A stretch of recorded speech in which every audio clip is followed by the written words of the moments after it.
One of my favourite things about language is the fact that it's constantly changing. New words are being created and old words are giving fresh meanings. Now, if only we had some sort of magical place we could store every word in language. Oh yeah, the dictionary. You may think of dictionaries as just these old books that sit in the corner of a classroom, but to be honest, most dictionaries are mere snapshots of languages they were at that time. And with a new year just beginning, it seems like a good time to look at how language fared in 2018. So let's look at 10 words that entered the dictionary in 2018 and, well, explain them. A couple of ground rules though. By dictionary, I mean the Oxford English Dictionary, as that's my dictionary of choice, other brands available. And when I say words, I will mainly be looking at nouns and names. I mean, this is name explain after all. Let's kick things off with something of a silly word. Hangry. Hangry means you are feeling angry because you are hungry, like when you're waiting for what feels like an eternity for your food to arrive at a meal. With this in mind, it's pretty easy to see where this word comes from. It's supposed to be a combination of hungry and angry, but as those words are so similar anyway, it's more just simply adding the H from hungry to the start of angry. A noun that entered the dictionary in 2018 is skadonk, which in all honesty is the funnest word I've had the chance to say this year. A skadonk is a name given to an old dishevelled car, which might sound like an odd name, but it kind of makes a lot more sense when you hear an etymology of onomatopoeic origins, as the name is thought to be imitative of the sound an old skadonk's engine would make, which I can sort of hear in my head. Some words that entered the OED aren't completely new. They can also be when non-English words enter usage enough in the English language that they become part of our dialect. The noun dwal that entered the OED in 2018 is an example of this. A dwal is a dreamy, absent-minded state, e.g. Patrick was in a dwal and then someone mentioned a name. Dwal is a borrowed word from the Afrikaans language, and that language evolved from Dutch, so it makes sense that dwal would have etymological ties with the Dutch dwalen, meaning to wander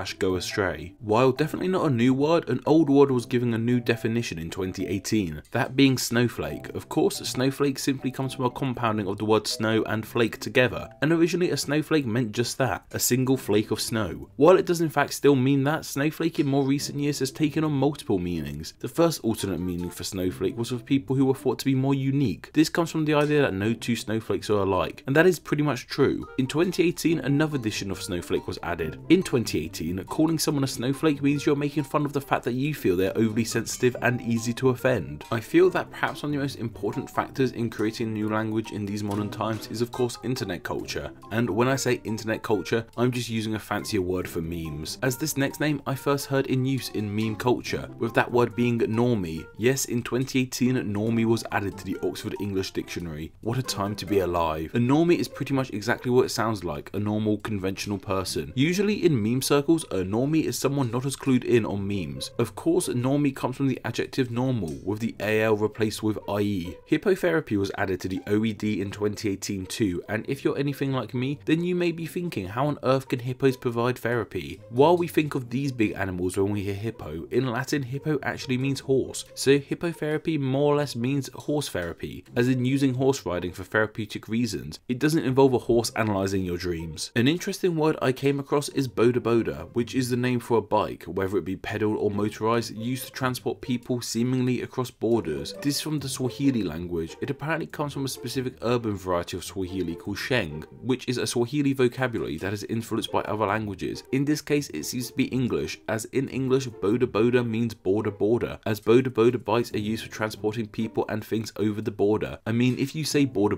in a Ugandan accent, it does sound somewhat like boda. We all understand the concepts of childhood and adulthood, but we don't simply go from one to another. There's a huge gap in between those two stages. What do we call that? Well, luckily in 2018, teenagehood was added to the OED. It's pretty easy to see where this word comes from, with it being a compound of teenage and the hood suffix we see with adulthood and childhood. Now this one I feel is very niche, but it's pretty fun. Yaagh is a Cornish cheese that is wrapped in nettle, and its name finally entered the OED in 2018, despite the cheese believing to date back to the 13th century. The name yaagh might sound like mindless babble. In fact, it does have a very piratey West Country sound to it. However, the name doesn't have roots in the Cornish language. It's just the name Gray spelt backwards, as cheesemaker Alan Gray developed the recipe. Like I said, it's silly and fun. And finally, we have a word for something that I hope I don't sound like I do. Mansplain. Mansplaining is the act of talking down and explaining something in a condescending way. The reason it's called mansplaining is the act is usually carried out by a man talking to a woman. I mean, it's pretty obvious to see how the word mansplaining came about, simply being a compound of man and explain. Apologies if that sounded condescending. Anyway, these are just 10 words from the thousands added to the Oxford English Dictionary in 2018. What words didn't I mention that got into the dictionary this year too? And of course, these were just from the Oxford English Dictionary, with English being the key word there. I would love to hear some new 2018 words from other languages around the world too, so leave all of that down in the comments below. Finally, what words do you think will be added to the dictionary in 2019? Will this finally be the year Gangagoo makes it in?